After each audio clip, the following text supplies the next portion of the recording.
Okay, guys, I had someone that asked me a question on one of my videos, and they wanted to know my opinion of what's going on with Glock. I haven't said too much about it, but I do have opinions on Glock, and specifically what they're doing is they're changing their handgun so that it's not easy to put a switch on the back where the base plate goes and turn it into full auto. So first of all, I want to say this. Any law already that regulates any kind of firearm, short barrel, full auto, select fire, is unconstitutional and is an illegal law. Shall not be infringed means what it says.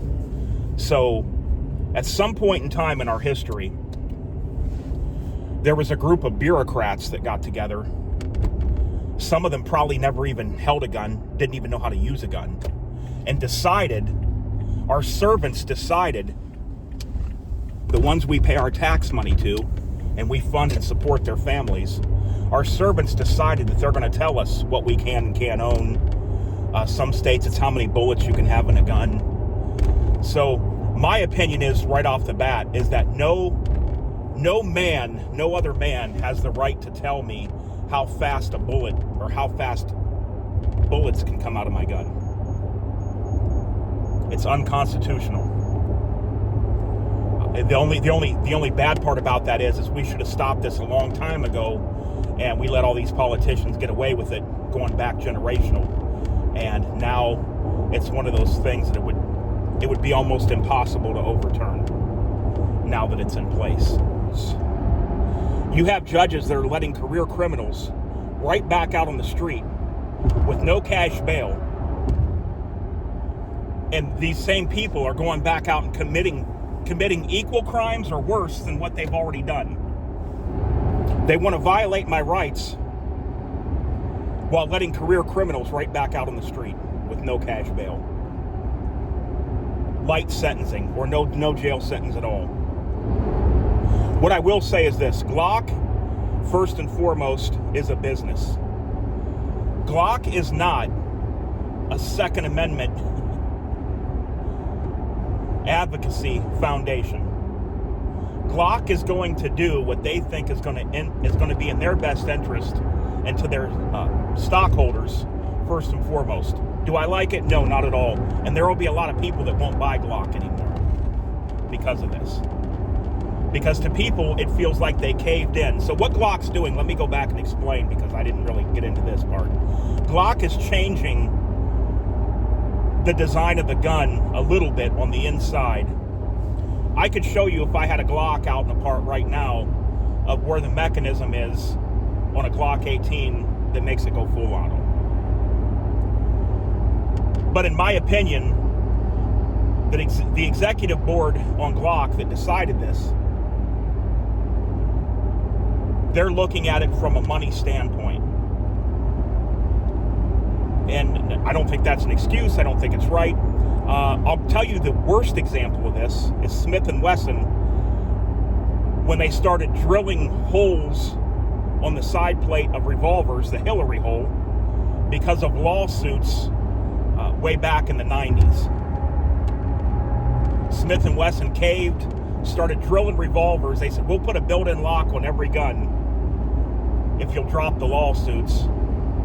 And then something was agreed upon, and I've never seen one person in my life use the so-called lock on the back of a Smith & Wesson handgun. They literally drilled the hole and put that in there to appease the anti-gunners. And I think they should stop it. I don't know why they can't stop it right now. I know guys that won't even buy the Smith & Wesson revolvers that have the side plate hole. They're going back to previous times when it didn't have that. So it's kind of like, I kind of compare that in a way to what Glock is doing now, what Smith & Wesson did in the past. It's not a good look for Smith & Wesson, although I know, like I told you, always remember, they're not the NRA or whatever, or the USCCA, GOA. They're not a Second Amendment advocacy group. Now, they don't want people in America to lose their gun rights, because while Glock has a huge major portion of police and government and all the things like that, the civilian sales is really what makes up a lot of Glock's profits. So just because somebody can do something that's illegal and change the way a gun functions, Glock is going to redesign the gun so that people can't be a criminal and break the law and do something. So that comes to this point.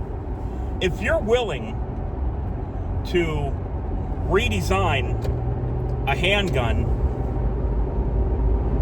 so that people can't break the law and make it full auto, then what stops you from banning civilian sales when somebody breaks the law and shoots people? Is that the next step? Will your board of directors get together and say, well, people use this illegally when they shot someone, we can't redesign it to fix that? So what would you have to do at that point? You'd have to stop selling it. People have asked me if I thought if they should buy or hang on to Glocks the way they're made right now.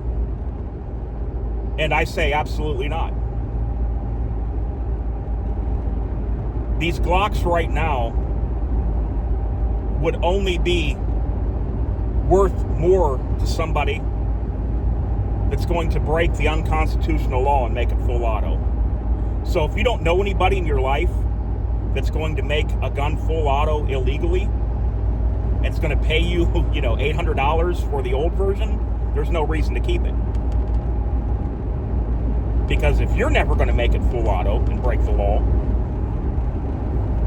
what makes the difference to you? Which model you buy? Do I think the new Glock will have complications? No. I think that the change will be very small and pretty much insignificant to the firing and function of the gun. Nothing is dealing with the extractor or the ejector or anything else like that inside of the gun, or truly the way that it functions under recoil. So I don't think there's going to be an issue with reliability, although some will worry about that. That is the only way that common Glocks right now will go up in price, be worth more money, or be worth saving right now, is if in the future, whatever changes they do to this new Glock has an issue or a problem that Glock has to take.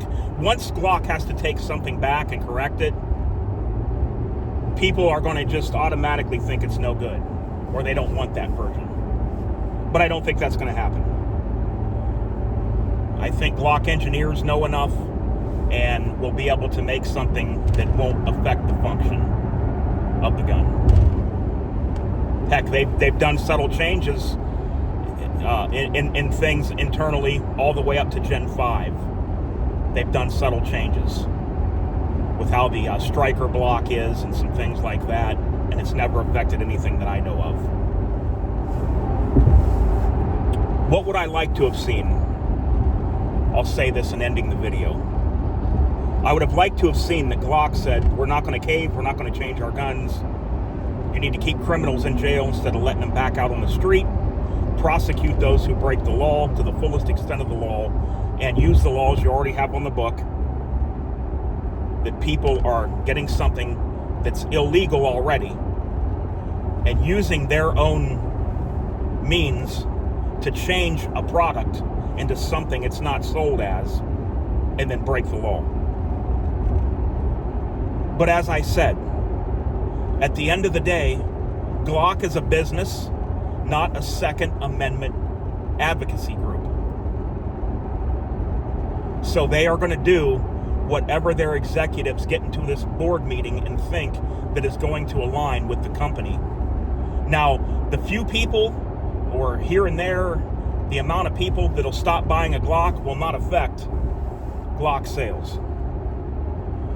There's a lot of people out there, common guys that maybe shoot once in a while, carry a gun, go hunting, that won't even know what I'm discussing right now. They'll never even know. They'll never even hear about this. They'll just go on and buy Glocks as usual And maybe someday they'll hear about it and go, that's interesting. But not everybody is like us gun guys and are on top of all this and know exactly what's going on. It's not being broadcast all over the media. It's not being put out there everywhere. It is being put out on YouTube, and there was some pretty big stuff about it when it first came out. But I guarantee you, I know guys that carry a gun every day,